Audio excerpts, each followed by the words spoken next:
What's up, Yins? This week on Car Dad Bill, we have a 2022 Volkswagen Taos SEL 4Motion. This is the small subcompact SUV from Volkswagen. It's spelled Taos.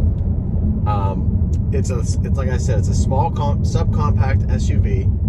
Lots of style, actually lots of space.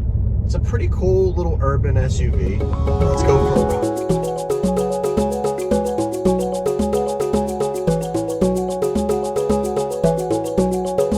First impressions of the Taos, and it's really the size when it showed up didn't really throw me for a loop, because it's obviously a small SUV, but when you walk up to it, it's got so much style, so much good design, updated features, refinement, and then you get inside and it's really spacious. I mean, I'm a normal sized guy and it drives really well as far as steering goes, and the size in here is perfect. I mean, even my kids riding in the back didn't have a whole lot of problem with it being too small or anything like that. And then there's lots of room in the back, and I'll show you guys later. But let's get to the review.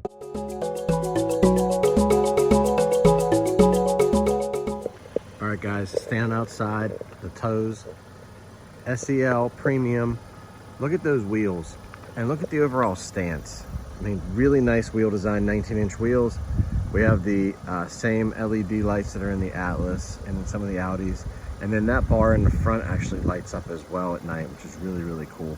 But aggressive front end, nice stance, everything's symmetrical coming back. Clean design.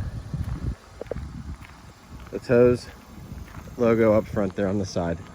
Coming around back, we have faux dual exhaust. The 4Motion logo has like a small Q7 almost appearance, small Atlas. Doesn't look necessarily like a Tiguan or anything like that, but nice LED lights back here too. That design, that arrow design, you find in some Audis as well, and just a smooth overall look. Let's jump inside and take a look there.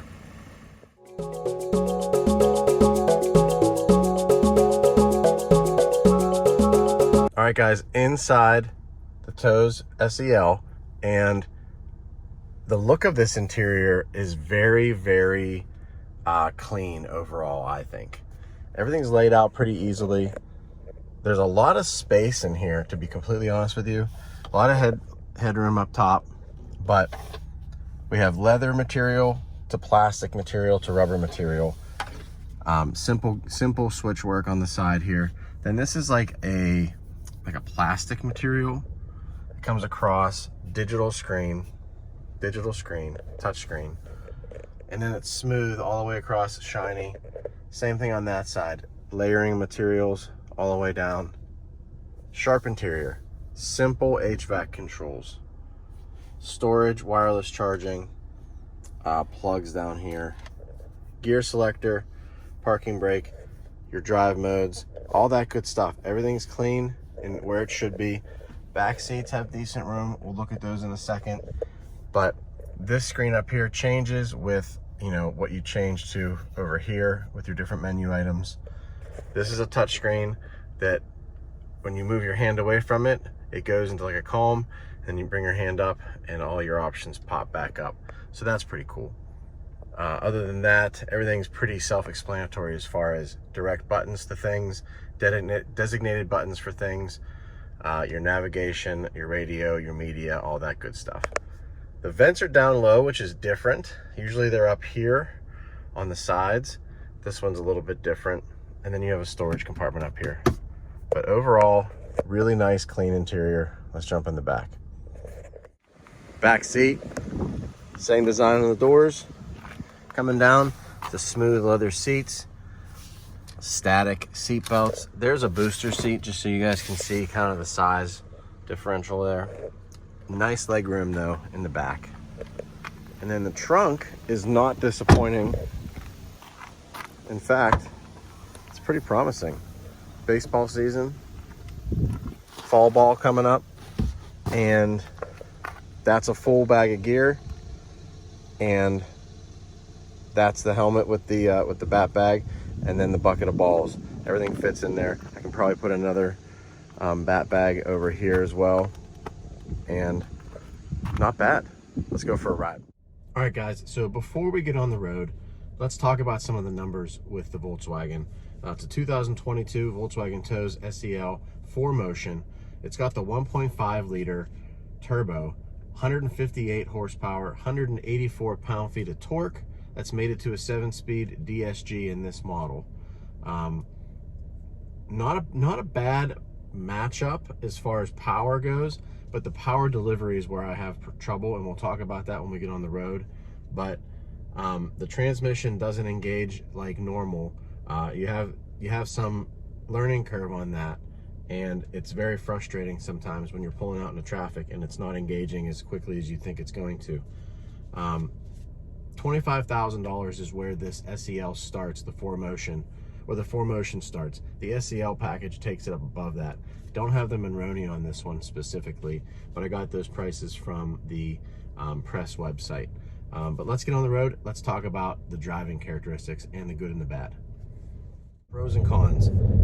First thing on my pro list, tight design. And when I say tight design, I literally mean that. This vehicle is little, and it's got all the design elements that you want in a decent, it's not, I wouldn't say premium SUV, subcompact SUV, but definitely, you know, towards the top end of that. Nice seating, nice comfortable seats, good tech, and nice design. All those things funnel together to give you that premium feel, that tight design package. LED lighting up front, LED lighting in the back, panoramic sunroof, big sunroof, all the good tech, heated steering wheel. That's what I mean by tight design. The second favorite thing about this is the spacious interior that this thing actually has. I mean, it's a small car, it's a small SUV on the outside, and its footprint overall is pretty small. But then you get inside here and you have plenty of room, and I can actually stretch pretty good in the driver's seat and still have a good amount of room back there for the kids. So that's the second thing on the list. Let's get to the bad list. Bad list goes like this: the transmission, and that's the only thing. Because if you want something small like this, this is going to be one of the better ones. It goes against the Jeep Compass and it goes against the Subaru Crosstrek. And in my opinion, this is a hands down winner in that battle. The refinement, the ease of use, it's fun to drive. It has good brakes, has great steering, and it has decent turbo power. But the transmission connection in this DSG that I'm driving right now leaves something to be desired, because it doesn't engage the gears quickly enough when you're pulling out from a stop, and when you're already moving and want to downshift and get that extra boost, it's very delayed, and causes you to kind of miss your opportunities sometimes if you don't anticipate that delay. And to try to anticipate a few second delay is difficult in some cases, so it's noticeable. I don't know, I've changed to sport mode, I've changed to eco, I've done a couple different things to try and ease that, and haven't really found any success in one way or the other. So that's my only quibble with this. Talk about is the fuel economy, and it should average, with a 1.5 liter turbo, it should average in the 20s. I drove a lot on the highway during my week with the vehicle, and I live in a smaller town, so I drove a lot of urban areas as well.